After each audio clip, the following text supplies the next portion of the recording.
Hello mga ka-busy mind. So ang ibahagi ko naman sa inyo ngayon ay yung tamper switch.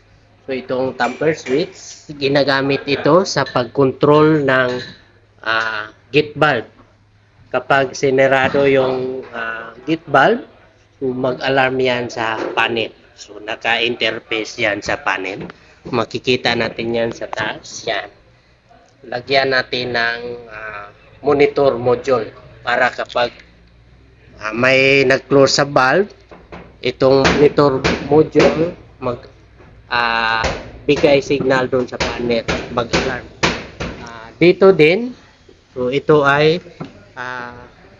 flow switch. So, ang flow switch, isa ding interface module na nakakonect sa fire alarm.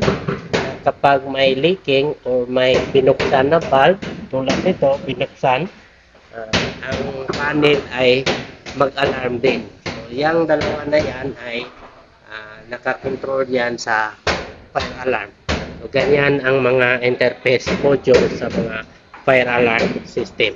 Okay?